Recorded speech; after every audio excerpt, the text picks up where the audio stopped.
Hola amigos, y lo primero, feliz año, porque estamos ante el primer vídeo de este año recién estrenado 2021. Vamos al grano porque es un vídeo con mucho contenido de estos que me ha dado bastante trabajo. Vamos a hablar sobre geometrías y ángulos en mountain bike.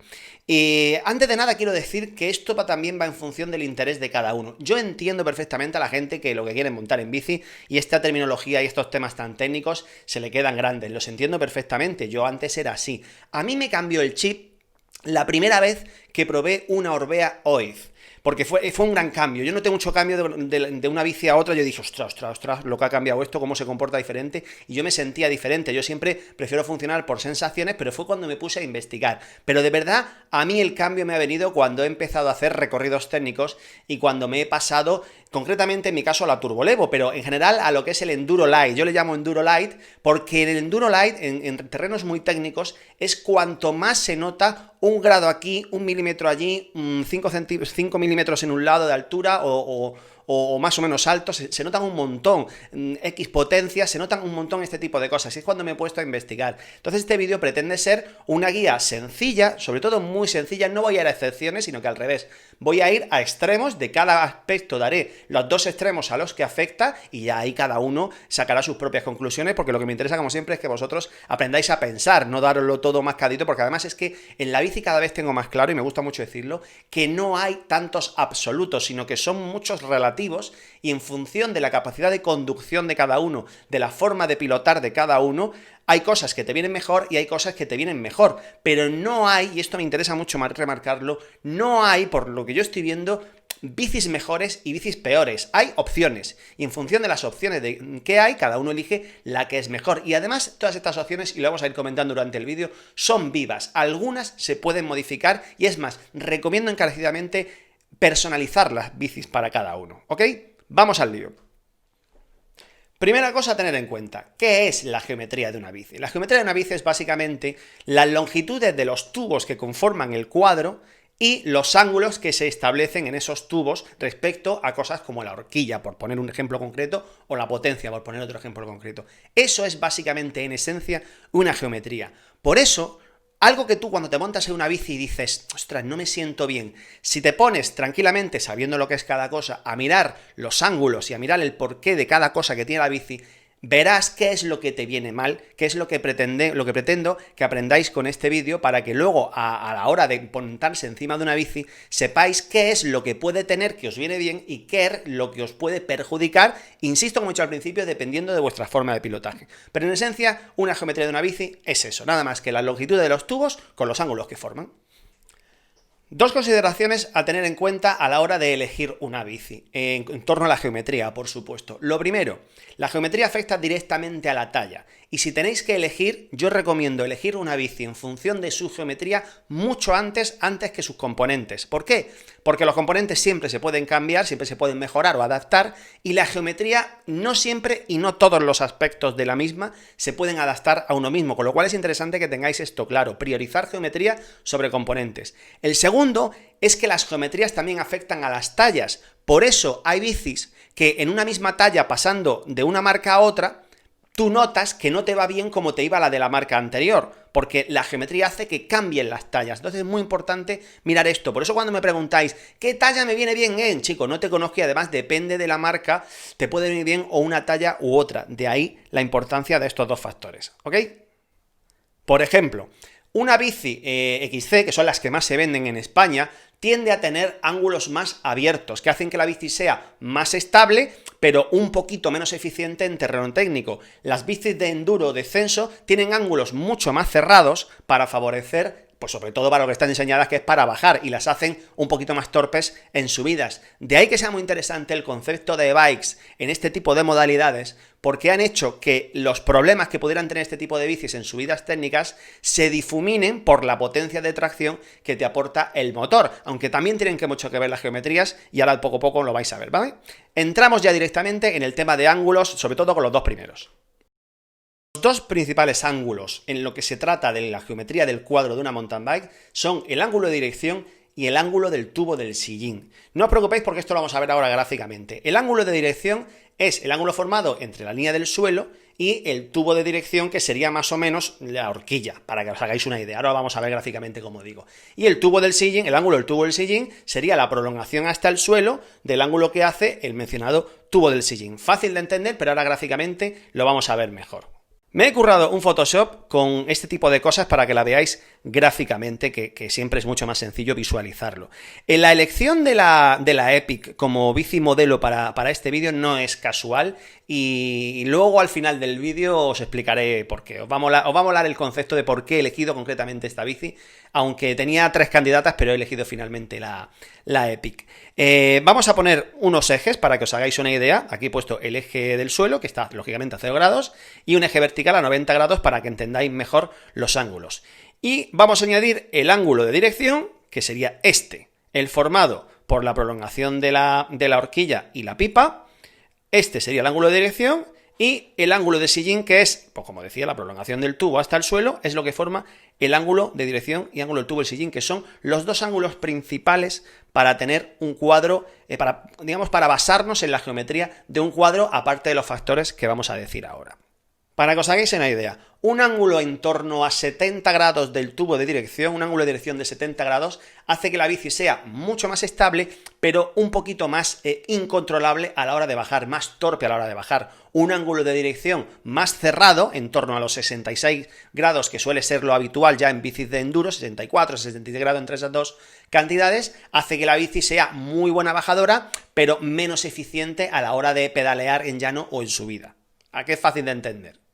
Por el contrario, el ángulo del tubo del sillín afecta sobre todo a la posición de pedalada en la bici, es decir, a la forma en que ejercemos la fuerza en los pedales. Normalmente este ángulo es menos variable, suele estar entre los 72 y 34 grados, para que os hagáis una idea, en la enorme mayoría de las bicis. Y además es ligeramente corregible utilizando el retroceso de la tija, tanto en los propios raíles de la tija, o si se utiliza una tija con retroceso, como la que, por ejemplo, yo llevo en la Pinarello, en la F12, aunque estamos hablando de mountain bike, pero bueno, para que lo entendáis. Esto afecta sobre todo a la hora de la pedalada, y también a nuestra posición con respecto a la bici en sí, tanto si vas más echado para adelante como si vas más echado para atrás. Es decir, si el tubo es más abierto, el tubo del sillín es más abierto o más cerrado. Eso es a lo que afecta principalmente. Siguiente factor a tener en cuenta, el tubo superior. El tubo superior, como os imaginaréis, tenemos el tubo del sillín, tenemos el tubo inferior, pues el tubo superior es el que va desde el tubo del sillín hasta el manillar o pipa de dirección, que para el caso es lo mismo. ¿A qué afecta la longitud de este tubo superior? Pues a nuestra estabilidad encima de la bici, al reparto del peso encima de la bici sobre el centro real de la bici una vez añadida las ruedas. Es decir, el tubo superior sería este que veis aquí. Vamos a ponerle de nuevo el suelo para que os hagáis una idea de los ejes, aunque en este caso la inclinación del tubo superior pues no es tan importante. Este sería el tubo superior, toda esta parte de aquí, y como veis me refería al centro de la bici, ya que una cosa son la distancia entre ejes, que vamos a ver ahora después, pero el centro de la bici, que más o menos estaría en esto que os estoy señalando, en esta distancia que os estoy señalando con el ratón, es a lo que afecta la longitud del tubo superior. La distancia entre ejes es tan sencillo como lo que mide del centro de una rueda al centro de la otra rueda. Eso sería la distancia entre ejes. ¿A qué afecta esto? Pues muy fácil, al rendimiento de la bici en cuanto a las velocidades. A más distancia entre ejes, más eficiencia en velocidad, es decir, mejor se controla la bici a altas velocidades. Menos distancia entre ejes hace la bici más nerviosa, más maniobrable, pero mucho más incontrolable. A esto afecta la distancia entre ejes, que como podréis suponer, pues no es ni más ni menos que la distancia entre, como decía, los centros de las dos ruedas. Esto que estáis viendo aquí, gráficamente mostrado de forma tan sencilla. Si pasamos a la longitud de vainas, es la medida que hay entre el eje de la rueda trasera con el centro del eje de pedalier. ¿A qué afecta esto? Vainas más cortas hacen que la bici sea mucho más eficiente a la hora de subir, pero mucho más inestable a la hora de bajar. Vainas más largas hacen que la bici sea un poquito más perezosa y tenga menos rendimiento a la hora de subir, sobre todo por zonas técnicas, pero mucho más maniobrable a la hora de bajar. ¿Ok? Las vainas cortas hacen también que la bici sea en senderos muy revirados mucho más maniobrable. Y por supuesto, aquí tenéis gráficamente de qué se trata. Aquí tenéis el ejemplo de lo que son la longitud de vainas de eje a eje, del eje de la rueda trasera a eje del centro del eje de pedalier. Y el eje de pedalier es lo que vamos a explicar ahora, que es ni más ni menos que la altura comprendida entre el suelo, el eje del suelo, digamos, y el centro del mencionado eje de pedalier. ¿Qué es lo que nos permite esto? Pues mejorar el paso de obstáculo y también influye decisivamente en la estabilidad de la bici. Una bici con un eje de pedalier alto, iba a decir ancho, alto, es más inestable, pero permite mejor paso de obstáculo. Una bici con el eje de pedalier un poquito más bajo es bastante más estable, bastante más eficiente, pero claro, puedes tener más dificultades en zonas técnicas. El tubo de dirección, o vulgarmente conocido para más coloquial y más corto, la pipa, es donde se inserta la horquilla y es lo que genera, digamos, el ángulo del tubo de dirección. Pero justo lo que, si estamos hablando del tubo, es súper importante la longitud de este tubo, que es esto que vais a ver ahora en cuanto que os lo muestre. Esto es la pipa, esto es la longitud de la pipa, y es muy importante. ¿Por qué? Porque con esto vamos a tener mucho o poco juego en función de dónde queramos colocar el manillar. ¿Por qué? Porque cuanto más corta sea la pipa, más espaciadores podremos poner para subir, bajar la potencia, que es algo verdaderamente fundamental y es con lo que más se puede jugar, aunque lo veremos ahora después, es con lo que más se puede jugar para adaptar la geometría de la bici. En función de este ancho, que suele estar en torno a entre los 90 y los 95 milímetros, para que os hagáis una idea, en la mayoría de las bicis se ha ido reduciendo con el paso de los años, precisamente para permitir este juego al que me refiero. Esto nos va a permitir cambiar bastante nuestra posición en la bici sin alterar demasiado ni milagrosamente la geometría, pero nos va a permitir adaptar muchísimo. Y fijaros, depende de esta longitud, del tubo de dirección, de la pipa. Y ahora vamos con dos conceptos que me voy a ahorrar explicarlos en una frase porque es mucho más sencillo que los veáis visualmente. Se trata de los conocidos reach y stack, es decir, el largo del cuadro desde nuestra posición y la altura hasta lo alto del tubo de dirección, o sea, de la pipa, de la vulgarmente conocida como pipa. Estos dos conceptos afectan directamente a nuestra posición en la bici y también al comportamiento, lógicamente. Un reach largo hace que nosotros vayamos mucho más adelantados, en una posición más o menos, para que nos una posición un poquito más agresiva, un poquito más de ataque, un poquito más racing. La altura, el stack, a lo que nos afecta es a nuestra posición encima del manillar o detrás del manillar. ¿Cómo se corrige esto? Pues volvemos antes, con el mayor factor de corrección que existe en una bici a nivel de geometría, que es la potencia. Y por último dejamos a la gran estrella en lo que respecta a lo que nosotros podemos hacer encima de una bici para adaptar nuestra posición, inclusive modificar levemente la geometría y el comportamiento de la bici. Sí que se puede modificar algo más solamente con este factor, que es por supuesto la potencia. ¿Y qué es la potencia? Pues como muchos de vosotros sabréis, estamos hablando de la pieza que une el manillar a la bici, porque iba a decir al tubo de dirección, pero realmente es la pieza que une el manillar a la bici. Es algo verdaderamente importantísimo, es algo que es con lo que yo personalmente he jugado desde que empecé ya a meterme en berenjenales técnicos, es con lo que más he jugado porque también depende de dos cosas, depende de tu habilidad sobre la bici y depende también de tu evolución, porque en cuanto que vas evolucionando en tu forma de pilotar la bici, va variando la potencia que necesitas. Además, la potencia te permite variar tres cosas encima de una bici. Te permite variar la distancia, o sea, tu posición en la bici más adelantada, más atrasada, te permite variar incluso de la angulación, porque hay potencias invertidas, y te permite maniobrar la altura, es decir, el stack de la bici, porque mediante espaciadores puedes subir o bajar la potencia. Es algo con lo que os aconsejo que experimentéis muchísimo y que cuando elijáis una bici os baséis sobre todo en la geometría del cuadro y olvidaros de la potencia que lleve porque se puede variar de muchas formas, se puede variar en un minuto y además es el componente de la bici más barato o desde luego de los más baratos que hay. Os aconsejo jugar mucho. Hace años cuando empecé a cambiar yo a la Lux conforme me la mellé, yo cambié la potencia porque se me hacía muy corta, yo estaba acostumbrado a una potencia de 110 en la Scott y la potencia que traía la Lux era de 80 y eso se me hacía cortísimo, le puse una más larga. Los tontos del culo habituales que van de entendido pero que realmente no tienen ni puñetera idea, me decían, es que estás cambiando la geometría de la bici. Claro, es que es justo lo que buscaba, adaptar la geometría a mi forma de pilotaje en ese momento. Luego volví una vez que ya modifiqué mi forma de pilotar, me sobraba potencia y volví otra vez a la potencia 90. El año pasado, hace unos meses, la cambié, esto no sé si os lo he contado, pero la cambié y ahora ya llevo una potencia de 60. La tendencia era hasta hacer las potencias cada vez más cortas porque hace las bicis mucho más maniobrables, sobre todo en senderos muy revirados, en sitios muy técnicos muy revirados, no así como en pasos rectos, digamos, ¿no? Pero es algo con lo que de verdad os aconsejo que juguéis muchísimo porque cambia mogollón la forma de pilotar la bici y te puede enseñar qué es lo que te viene bien, qué es lo que te viene mal o que incluso qué es lo que te falta, como os he contado, que fue mi caso. Es un parámetro fundamental y decisivo a la hora de ponerse en nuestra bici de montaña, y que por cuarta vez os animo a que cambiéis y a que juguéis con ello, porque de verdad se pueden hacer maravillas, se pueden alterar la geometría de la bici, el comportamiento de la bici con un simple cambio de potencia, al igual que con un simple cambio de cubiertas. Fijaros, dos factores que afectan decisivamente al comportamiento de una mountain bike: las cubiertas y la potencia. O sea, con eso puedes cambiar el alma de tu propia bici. Es alucinante, ¿verdad?, que algo tan pequeñito sea tan importante. Claro, hoy en día te puedes encontrar con un inconveniente a la hora de elegir la bici que te pillas. Y es que creo que fue Scott con la RC la primera que puso esta historia, pero bueno, digamos que se ha establecido una nueva moda en el mountain bike, que es ofrecer las bicis de montaña con el manillar con potencia integrado. Eso es una putada, porque o te haces a él o te viene al milímetro o no lo puedes cambiar. Si quieres otra vez tener capacidad de variabilidad de este factor, tienes que quitar el manillar entero, manillar con potencia incluida, y comprarte tú un manillar y una potencia aparte. A ver, yo esto no lo veo ni bien ni mal, pero es algo que os animo a que tengáis también muy en cuenta a la hora de pillar. Uy, hostia, le da el micro.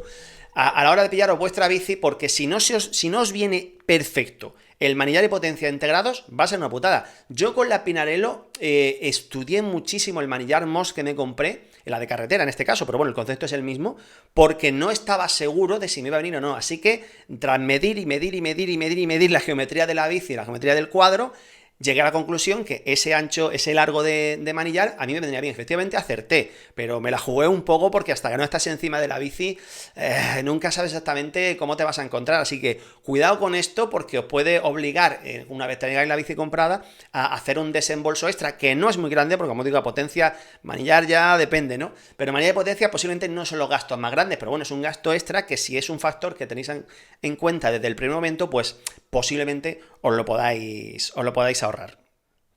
Y ya estaría. Hasta aquí los aspectos más básicos en lo que respecta a geometría y ángulos de una bici de montaña. Me he dejado algún par o tres que me han parecido a mí personalmente. Algunos seguramente de vosotros vais a decir: ¡guau, pero si eso es súper! A mí no me lo ha parecido, y como este es mi vídeo, pues ya sabéis que me lo follo como quiero. Así que me he dejado el offset de la horquilla y el standover, así como la longitud del tubo del sillín. Me han parecido que para efectos básicos y para hacer el vídeo mucho más sencillo, no iban a aportar tampoco ya gran cosa, porque ya se trata de hilar muchísimo más fino, aunque con esto que os he dicho ya tenéis aquí para darle vueltas a la cabeza. Así que nada, espero haber sido como siempre de utilidad, espero que todos aprendamos algo. Yo aprendo día a día. Y nada, chavales, nos vemos en un próximo vídeo. Chao. Postdata, amigos, al principio del vídeo os he dicho que no era casual la elección de la Epic, en este caso, para hacer este vídeo sobre las geometrías. La razón es muy sencilla. La razón es que cuando te pones a comparar y te pones a mirar, como yo he hecho en este vídeo, viendo bastantes bicis, aunque finalmente me he centrado como ejemplo en una bici de rally, porque como digo, son las bicis más extendidas en España, pero de los ángulos vale para todas. De hecho, he ido dando cositas de las bicis de descenso, de las bicis de enduro. Pero tengo aquí una comparativa que me he hecho sobre todo con tres bicis, porque aquí no me iban a poner a meter bicis, sino que me he cogido tres bicis que conozco bastante bien, que son la Epic, que son la Lux y que son la Orbea Oiz. Para que os hagáis una idea, ¿por qué he elegido la Epic? Porque la Epic de este año tiene una novedad muy significativa, que vais a entender después de todo lo que habéis visto, lo importante que es. Hay alguna bici más que tiene esta novedad, pero digamos que el ángulo de dirección en las bicis de rally hasta ahora más o menos estaba estandarizado en 70 grados, la Oiz lo tiene en 69, ya ahí Orbea hizo una bici un poquito más agresiva, incontrolable, siempre entre comillas, porque ya sabéis que todo esto es relativo, pero es que la Epic este año se ha ido a un tubo de dirección a un ángulo del tubo de dirección de 67,5. Es rozando una bici trail. Son los ángulos que más o menos tiene la bici trail, pues la Epic lo está rozando el larguero. Claro, vosotros diréis: ¿y la Epic entonces qué se ha hecho mucho más inestable? No, porque lo han compensado es que tengo aquí todas las cantidades apuntadas, lo han compensado con una mayor distancia entre ejes y un mayor reach. Acordaros lo que es el reach, que es, digamos, el largo del cuadro desde nuestra posición. Pues con eso y unas vainas también, que las tengo por aquí, un pelín más largas que la Oiz, han compensado ese comportamiento. De hecho, mi amiguete Jorge, que se ha pillado esta misma Epic hace poquito, dice, ostras, yo con esta bici bajo mejor. Claro, empezamos a comentar, empecé a investigar y dije, nos ha jodido que bajan mejor, porque tiene un ángulo del tubo de dirección mucho más agresivo, aunque en el resto lo han hecho de forma tan compensada que no se nota. Así que me apetecía comentaros esto porque me ha parecido curioso y una apuesta cuanto menos original y agresiva por parte de Specialized. Así que ya sabemos las marcas que habitualmente copian, pues cómo serán más o menos los ángulos de su bici del año que viene. Ahora chicos, ahora sí, chao.